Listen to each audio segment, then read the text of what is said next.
নমস্কার বন্ধুরা, কেমন আছেন সবাই? আশা করি ভালো আছেন, আমিও ভালো আছি। তো এখন থেকে ভিডিওটি স্টার্ট করছি। ভালো লাগলে অবশ্যই একটি like, comment, share and subscribe করতে ভুলবেন না। আমার ছোট্ট চ্যানেলটির পাশে থাকবেন, সাথে থাকবেন আর আমাকে সাপোর্ট করবেন। আর পুরো ভিডিওটি অবশ্যই দেখবেন, কেউ স্কিপ করবেন না। আজকে আমি কী কী করেছি সবটাই থাকছে ভিডিওতে, তো দেখতে থাকুন পুরো ভিডিওটি।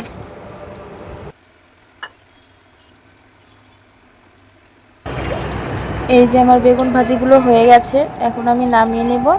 আর 2 পিস বেগুন আছে, তারপরে মাছগুলো ভেজে নেব। আর আজকে আমি মাছটা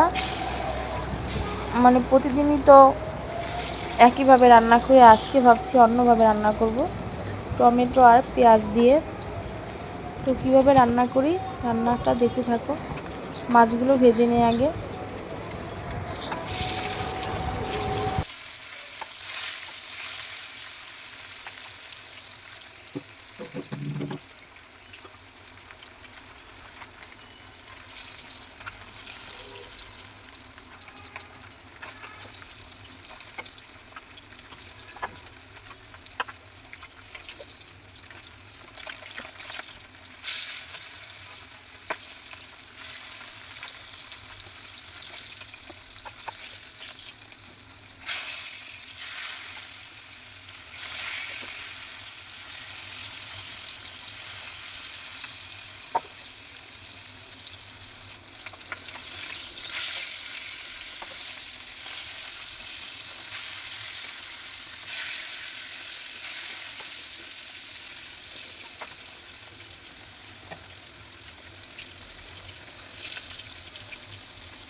এই যে আমার সমস্ত মাছগুলো ভাজা হয়ে গেছে, এখন তুলে নেব।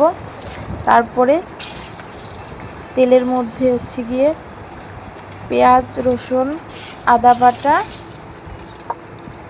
আর গিয়ে টমেটো পেস্ট, এগুলো দিয়ে ভালো মতন আগে কষিয়ে নেব, পেঁয়াজের কাঁচা গন্ধটা যেন না থাকে। এগুলো আমি ব্লেন্ডারে পেস্ট করে নিয়েছি। এগুলো দিয়ে একটু ভেজে তারপরে মশলাটা দিয়ে দিব, জিরার গুঁড়া, মরিচের গুঁড়া, হলুদের গুঁড়া, লবণ, এগুলো। তারপরে মশলা থেকে যখন তেল বেরিয়ে যাবে, মশলাটা কষানো হয়ে যাবে, তখন আমি মাছগুলো দিয়ে ঝোল দিয়ে দেব। আর আজকে আমি টমেটো পেস্ট আর গিয়ে পেঁয়াজ বাটা, আদা বাটা, রসুন বাটা দিয়ে মাছটা রান্না করেছি। খেয়ে বলবো কেমন হয়েছে। তোমরা এভাবে রান্না করে দেখতে পারো। আর এটা ছিল গিয়ে কাতলা মাছ, এভাবে রান্না করে খাই না কখনো।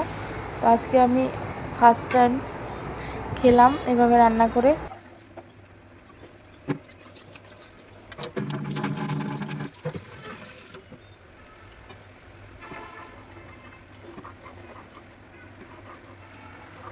দেখেছেন কি সুন্দর কালারটা এসেছে। অনেকে কাশ্মীরি লঙ্কার গুঁড়ো দেয় কালার আসার জন্য, আমি কিন্তু কিছুই দেইনি।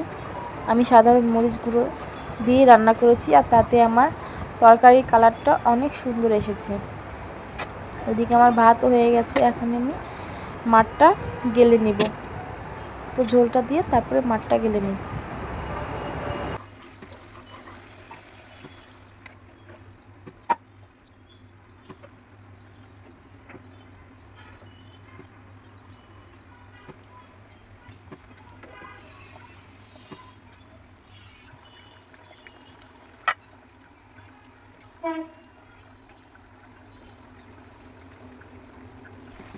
এই যে আমার মাছের ঝোলটা হয়ে গেছে, এখন আমি গরম মশলার গুঁড়ো দিয়ে নামিয়ে নেব। তারপরে ডালটা রান্না করে নেব। আর আজকে আমি ডালটা রান্না করব গিয়ে একবারে মাখিয়ে, আগে সেদ্ধ করে নেব না। প্রথমে গরম জলটা বসিয়ে দেব, তারপরে পেঁয়াজ, রসুন, তেল, হলুদ গুঁড়ো, মরিচ গুঁড়ো সব কিছু দিয়ে ভালো করে ডালটা মেখে তারপরে জলের মধ্যে দিয়ে দেব। আর এভাবে রান্না করে হালকা ঘন ঘন করে রান্না করব। এটা খেয়ে দেখবেন বাসায় রান্না করে একবারে মেখে, অনেক টেস্ট হয় ডালটা। আর তার ফাঁকে ডালটা রান্না করতে করতে আমি মাছের ঝোলটা কেমন হয়েছে রান্না করা সেটা দেখিয়ে দিলাম। অবশ্যই সবাই কমেন্ট করে বলবেন আমার রান্নাটা কেমন হয়েছে। দেখতে। আর যে রান্নাগুলো দেখতে ভালো হয় সেটা খেতে অবশ্যই ভালো হয়। এদিকে আমার ডালটা প্রায় হয়ে আসছে, আর একটু জাল করে আমি ডালটা নামিয়ে নেব।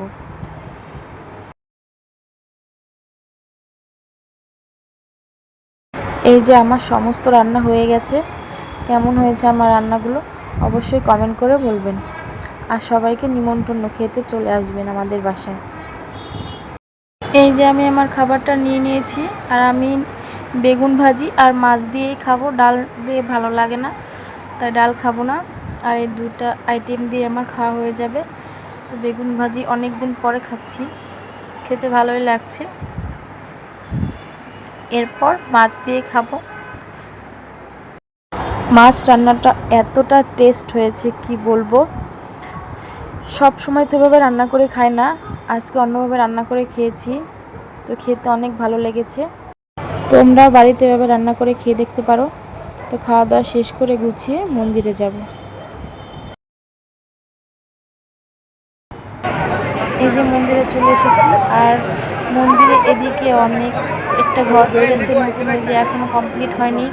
এদিকে তোমার হচ্ছে গিয়ে আরও জায়গা বাড়িয়েছে, হাতে জায়গা ছিল না। তো সবটাই ঘুরে ঘুরে দেখছি, আর আমার বাবু খোলা জায়গা পেয়ে এনজয় করছে, কি আর বলবো, অনেক বাচ্চা লাফাচ্ছে। আর এই মন্দিরে গেলে সত্যি মনটা অনেক ভালো হয়ে যায়। আর মন্দির হচ্ছে গিয়ে তোমার পুরুষোত্তম মাসে অনুষ্ঠান চলছে, সেজন্য প্রচুর মানুষ, অনেক মানুষ তীর্থ এসেছে অনেক জায়গা থেকে, সেজন্য মন্দিরে অনেক মানুষ দেখা যাচ্ছে। এই যে এক সপ্তাহ আগে গিয়েছি তখন এত লোক ছিল না, কিন্তু এই সপ্তাহে যাওয়ার পরে আরও শুক্রবার গিয়েছি, 1 মে, সবার অফিস বন্ধ, সবাই এসেছে মন্দিরে, প্রচুর মানুষ। বিকাল টাইমে গেছি, তো এখন বাইরে দিয়ে একটু ঘোরাঘুরি করছি, সন্ধ্যা লাগলেই মন্দিরের ভিতরে ঢুকবো। যেখানে ভগবানের আসন, সেখানে ওখানে কীর্তন চলছে, তারপরে ভিতরে গেলে কীর্তন দেখাতে পারবো। তো দেখতে থাকো পুরো ভিডিওটি।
Oh